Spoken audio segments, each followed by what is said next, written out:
Good morning. It's going to be another Yakko Reviews today. The trouble is I don't know what to review. I've been sent two items. The first are these novelty Easter Bunny toe warmers, and the other thing is whatever Orbea has sent me in this box.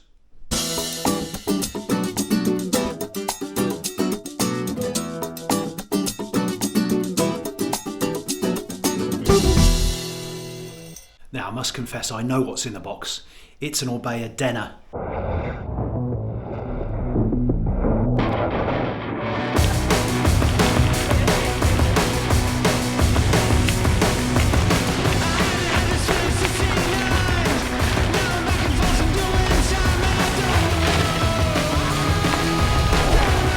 There's quite a story behind this bike. I have a contact at Orbea, a lovely man called Dom. Hope you don't mind me using your name, Dom. Dom first mentioned this bike in an email in July 2024. He said, there's something new coming, keep it under wraps, but there's something new coming in January. So that would have been January 25. And it was going to be a mid-motor off-road bike. How did he describe it? A more e-gravel focused bike on the way with a central motor. It is a fine looking thing. Now, of course, that absolutely had me salivating. So our emails went back and forth, and he was going to try and get me one for the launch, originally in January, and that was put back to March. Unfortunately, that couldn't happen either. And we've been chatting about it ever since. He sent me other bikes, but the Denna was just proving difficult. And then he got very busy in the summer, and I kept bothering him pretty much every month saying, any chance of the Denna? The Tour de France came and went. I had a thought that I would ride up the mountain time trial ahead of the Tour de France, which was the HPR60 time trial. I was going to do that the afternoon before, but it didn't arrive, so I didn't do that either. But it's arrived now 4 weeks earlier than I was expecting it. Now, the reason why it was delayed this last time is because just offhand, Dom said, oh, I can do Mayo for you if you like. Now, Mayo is the customised paint scheme that Orbea offer on a number of their bikes, usually the top-end bikes. So basically, Dom gave me free range to order whatever I fancied.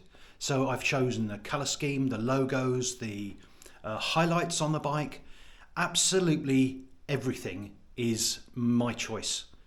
And the lovely thing about this bike is that it's a long-term loan. I don't know how long it is, but we're not talking weeks here. I think it could be a significant number of months. So not surprising, I'm yet again, you must be getting bored of this, beside myself with excitement.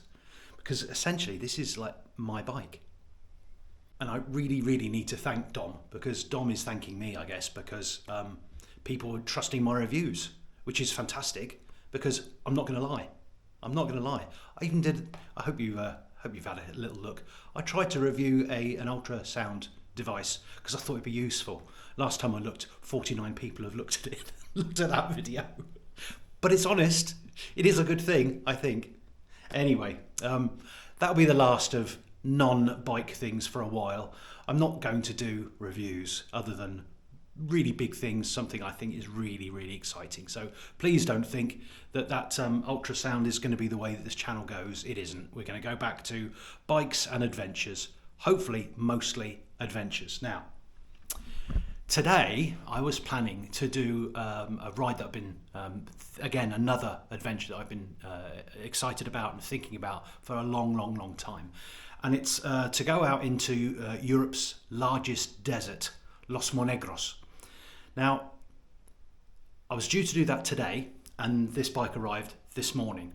One of the things I was going to talk about Los Monegros when I was out there today is that it hosts one of the largest mountain bike and gravel bike races / meets anywhere. And it's completely sponsored by Orbea.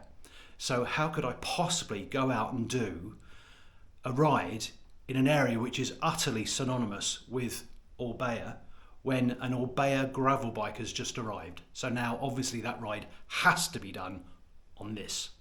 So I need to unpack it. So should we get stuck in? So as we've come to expect from Orbea, the box is absolutely ginormous. And that's because it's mostly put together already. The model I requested was an M20i. And I actually thought asking for Dura-Ace was being a bit greedy. So I've gone one down. This is usually the most popular version of Orbeas that people buy. They tend to go for, I suppose, tend to go for the Ultegra.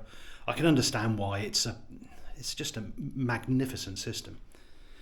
Anyway, here we go. This is absolutely one of the joys of doing this. I never knew when I started that I'd be riding absolutely unbelievable bikes sent to me by some of these major brands. But I must confess, I've always had such a soft spot for Orbea. They were always the dream brand for me. I don't know why. There's something romantic about the brand, I guess. Here we go. There's a box. It's quite a big box. There's a water bottle and cage. Oh, that's interesting. It's a little frame bag. This is going to be the usual gubbins that we don't use much of. Reflectors.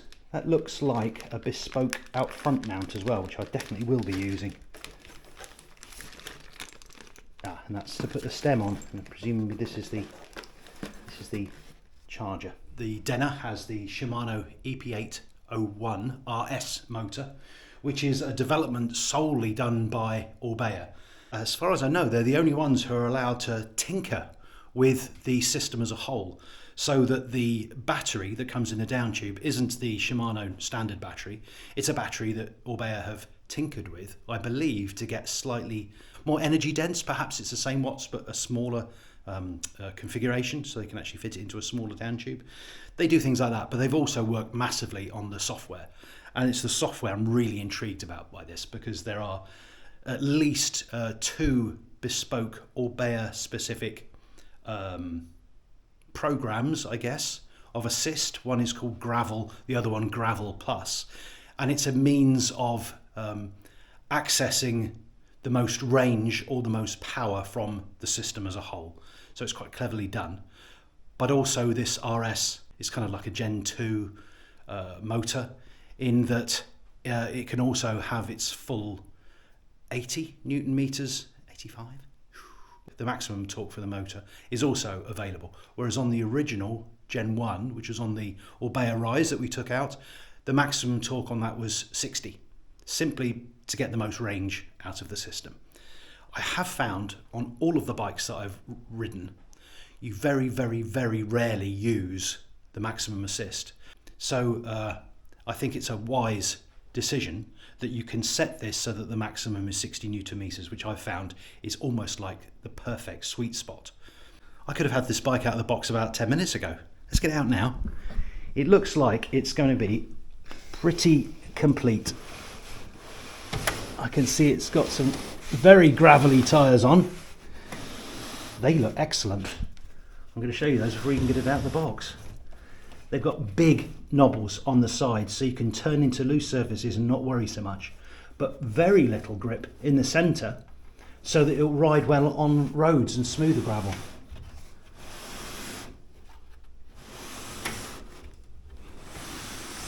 Right, okay.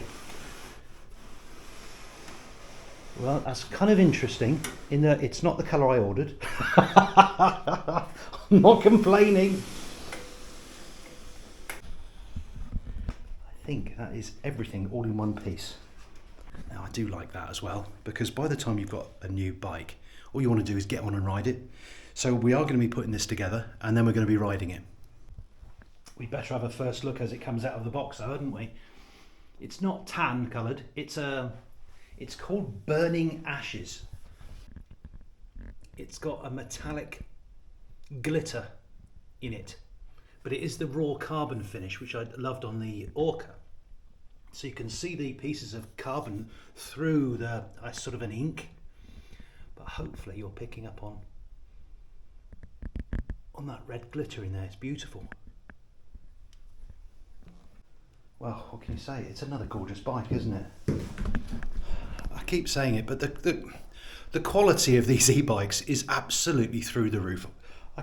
I'm always hoping that some manufacturer is going to send me something which is just appalling, so I can say, look at the state of that. Oh, it's rubbish, but they're just too good. They are incredibly beautiful, all of them. Anyway, let's get the paper off. Let's get the paper off. Actually, even before the paper, I'm going to get it plugged in, because I'm not going to want to hang around once it's together before wanting to go for a ride on it. And the first time you ever get an e-bike, you must, or anything electrical really, anything with a rechargeable battery, you must charge it to full. Never be tempted to nip out with a half charge when it's the first time. It will reduce the number of charging cycles you can do with that, and you don't want that. You really, really don't want that. There is a locking device on the range extender cable, which is an excellent idea. I've always worried a little about range extenders just being shoved in. I'm going to show you bits as I go. This, like the Canyon, has got an insert in the cutout, so that when you're riding gravel and it's muddy, your undercarriage doesn't get completely covered in mud. But if it should get wet from the spatter here, there are little holes in this insert, so that will drain away, so you're not sat in a puddle. That's very clever. It's a new brand for me. Look forward to trying that.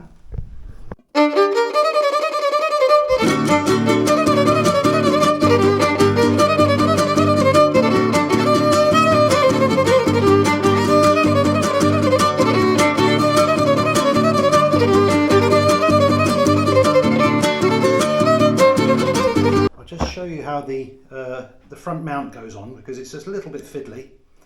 So the stem mount here has a hole in the centre of it, and inside that was a blanking plate. That comes out, and then in the pack is this metal threaded nut that sits inside, and then the out front mount fits on top. Fits on there. Don't forget, like I did, to add this little washer here. It's what locks everything into place. I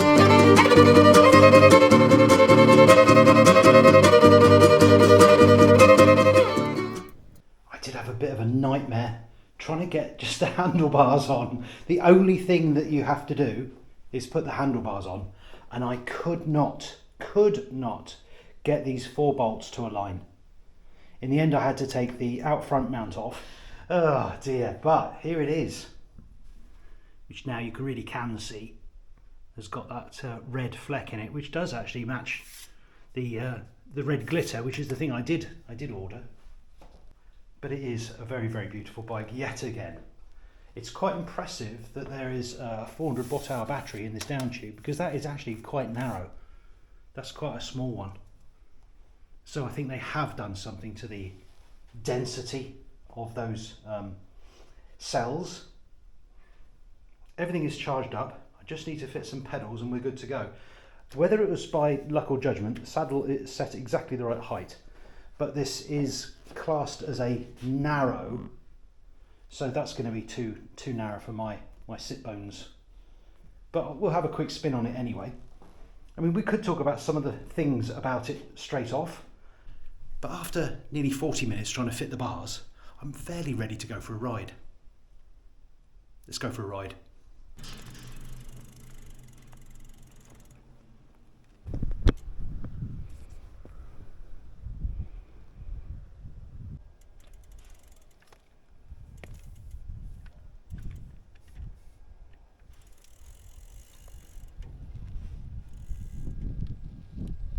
Well, we've got first impressions, and this is something I hadn't realised it did, but I've got auto shift on. It's actually changing gears for me, so I'm just slowing down. It's changing into a bigger cog, and as I accelerate, I have to just listen. There's one, and again, and again. Look, no hands. That's pretty cool. No, come on, it's incredibly cool. Oh, I definitely need to bed in the brakes. It's changing gear as I was slowing there without actually. That is incredibly cool. Wow. As I was braking, it was changing gear, so I was ready to pull away. It's pretty amazing. So put on a little bit of go and up it changes. Wow.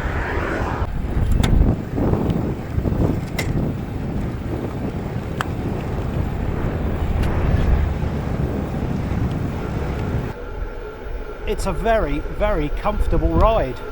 Very comfortable. So we've got the factory default settings for the assist at the moment. I don't know if these ultra grip blippers have been configured. They haven't. So that's something I will do.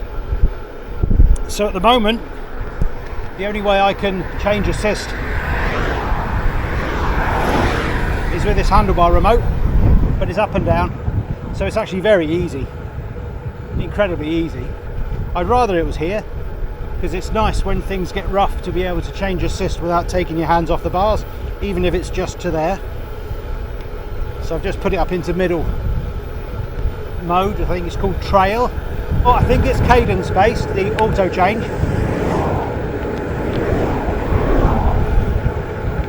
Not too sure if it's set up just the way I would like it just yet. I'm not finding it off-putting at all. It's actually rather nice. I don't know whether I'd like it quite so much if it was on rough gravel. I'd like to feel, I think, a bit more in control, but we'll see. So I've just been having a fiddle, and the assist is on the Di2 on the left hand side. So obviously it's not in use because this is a one-by bike, and you can change the assist up and down just by using the Di2 paddle shifters on the left. So if you keep an eye on this, going up, level 1, level 2 is green, level 3 is orange. Oh, hello. Level 3's got a bit of grunt. Shall I give you a look of it? Let's have a look. Oh yes, it's reminding me I need to do the brakes, don't I? Oh, it's changing down because I'm slowing up. It's continuing to change gear even now. I can see that the derailleur could shift, but how does it actually get it up onto these sprockets automatically? But it did seem to be doing that. This is the Orbea Denna M20i with the range extender. I've not seen this range extender before. I wonder if it's an Orbea item rather than a Shimano item. It's a rather beautiful racing bike, really, isn't it? Looks like a road bike, but it's been improved so that it's suitable for gravel. So the way they've done that is to add some compliance, partly into these rear seat stays, which are very narrow at the bottom here, so they can actually flex slightly, not so much that you actually lose any power as you're pedaling. And I believe there's also some compliance in the top tube here as well. So we've got the Shimano EP801 RS motor in there, which is, they're all getting very small. This is a full power, if you like, an e-mountain bike motor, but it is still very small. It's just over 2 kilos in weight, and if you look at the Q factor, how fat it is, it really isn't very. And on this non-drive side, there's not a lot to it. That's really quite subtle compared to the Bosch, for example, the Bosch SX. So the charge port is on the side there, out of the way of the pedals, which is sensible. I've actually clonked a couple of e-bike charging cables by accident when I've just turned the pedals inadvertently when it's been sat still. This is a nice bike. So it's got carbon Oquo wheels, which is a subsidiary part of Orbea. These are the RC25 team wheels, and they're matched with Vittoria Terreno dry tyres, gravel tyres. So I'm quite looking forward to trying out these tyres. They look to be perfect for gravel. I do like the large lugs on the side, as I mentioned when we took it out of the box, and I do like the fact that it's pretty slick. It's not, there's definitely some texture there, but it's essentially semi-slick for rolling on roads. I imagine they're going to be pretty fast. These are 45s on here. At the front there's clearance for an awful lot more. Let's have a look at the back. Wow, yeah, you could fit some monsters on here. Way over 50. Way over 50 if you wanted. And I think as it goes over 50 it starts becoming inches again, doesn't it? So maybe you could get 2.1 inch on there as a wild guess. It's all carbon, the carbon bars, yep, carbon seat post. All of that is going to help with any noise that you get off the road. I'm liking this chain slap guard as well. It's quite a serious piece of kit, that, because it'd be a shame to actually damage your carbon frame.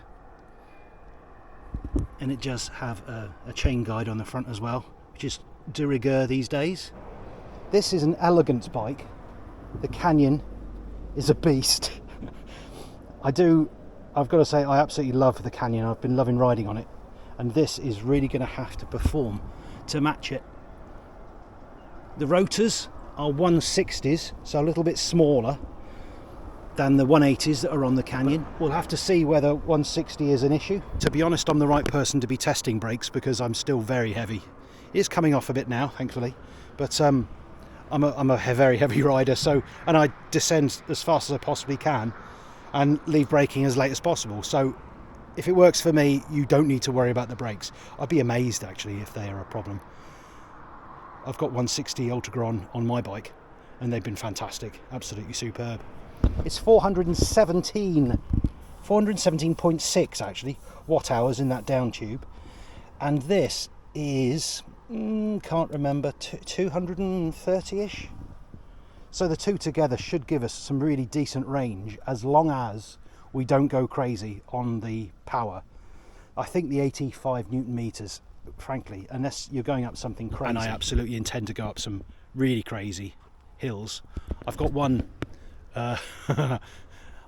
which is 38%, which is quite steep. Paved road, 38%. So we're going to be trying, well, we're going to see how we go on that.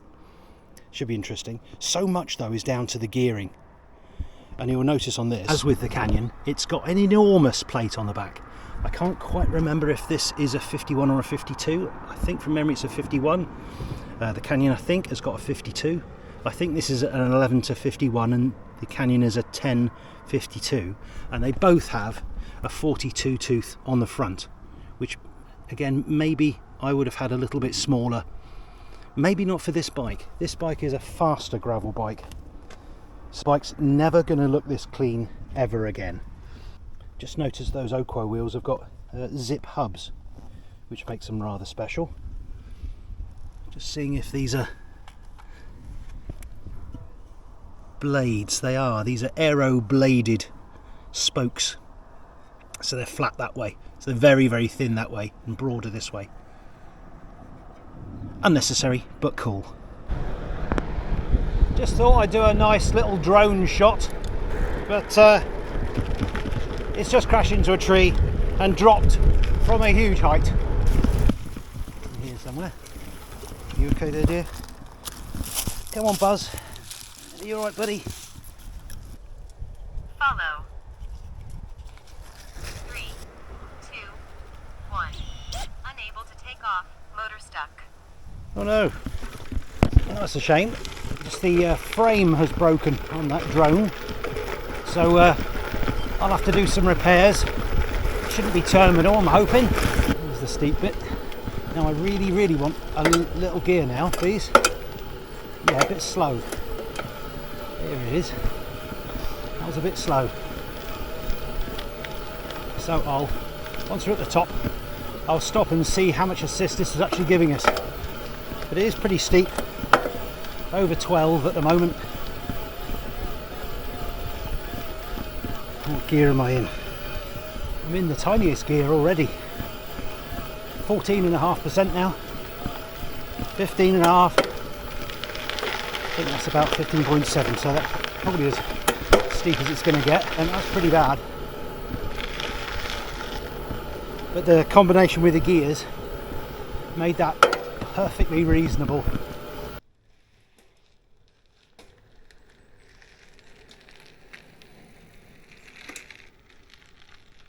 It's 22 degrees today. It's absolutely glorious. And I'm back in single layer, short sleeve jersey and bib shorts. That's what it's all about as far as I'm concerned. That empty gravel roads, it's just beautiful.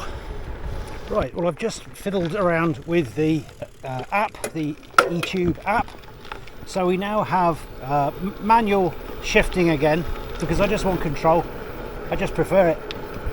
I think it'd be nice, certainly for commuting, that would be an excellent feature. Wow. Not have to think or do anything apart from turn the pedals, occasionally look up. But the other thing I did was just check how much power I had, actually how much torque I had, and it was 63, so largely equivalent to the Canyon. So there was absolutely no issue. Well, I was talking to you, wasn't I? Up 15.7. Very, very straightforward, which is basically why I don't think you'll ever need the full 85 Newton meters. I'm definitely going to switch it on at some point, just because it's good for a laugh. But I think just if you want a nice ride, you don't want to be thinking about the state of your battery, then you don't need 85 Newton meters. This is just old pavement here, and I can feel the back bouncing up and down, only it's not bouncing as much as I'd expect, i.e. this frame is doing its job in absorbing some of that noise. It's not really noise either, it's, you know, quite considerable lumps and bumps. And they're certainly not all being transferred to my bottom. Of course, far more important really is how big your tyres are and what pressure you've got in them. It's a much better suspension system, I would have thought, than any of these clever extras. So I think I'm now at maybe 40-ish Newton meters, I think was the maximum, but with my lazy cadence I won't be getting that at the moment, I wouldn't have thought. Doesn't feel like it. Let's push it a bit. Yeah, you can actually hear the motor now. Did you hear that?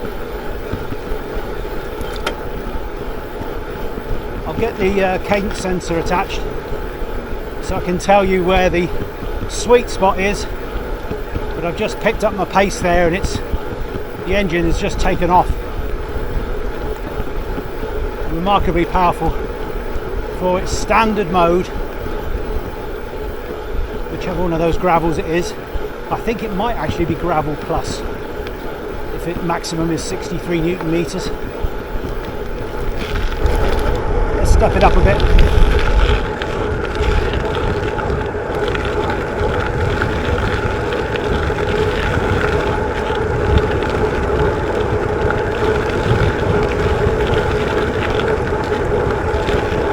That's 40 kilometers an hour now. It's obviously not using the assist. It's flat as a pancake. Oh, hello. That was a 90-degree bend.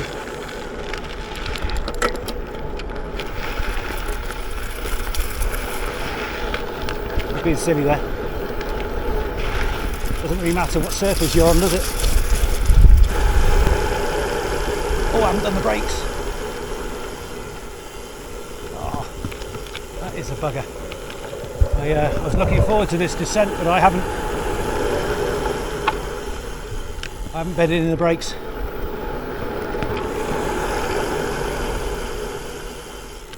And by the time I have, we'll be out of descent.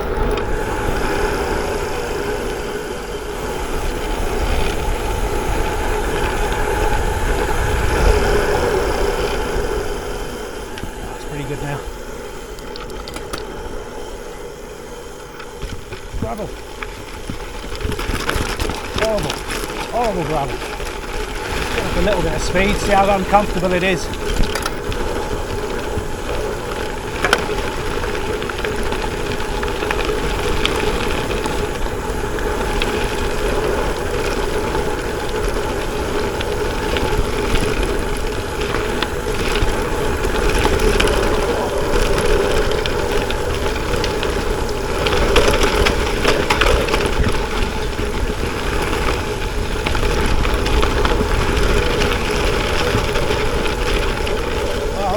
Quite rough.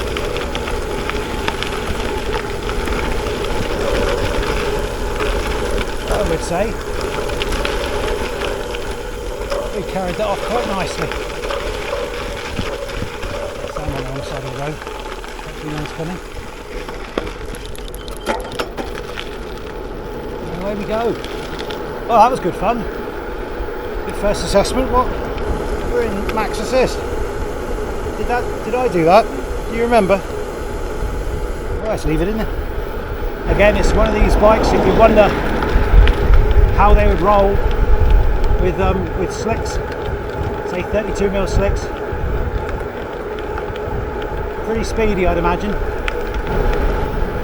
I think that's us done for our first perusal. Getting out of the box, spending too long putting the handlebars on, go for a quick ride. Finding it's got some really funky features. You'll be seeing this bike a lot over the coming months, so future vids for you to look out for. I'm now going to expand the TQ HPR60 versus Bosch Performance Line SX. It's now going to include this gravel spec Shimano EP801 RS. It's going to take me a little while to do that one now because I've got 3 bikes to compare. Maria from BH, it's unlikely that you're watching. If you are watching, come on, send me your BH iGravel X with its SEG motor just to make it a proper competition. That's a lovely bike. Look, my Cuspo has changed to dark mode so it doesn't glare at me. It's really good, the Cuspo, by the way. For the money, it's ridiculous. Anyway, here we are. And thanks for watching.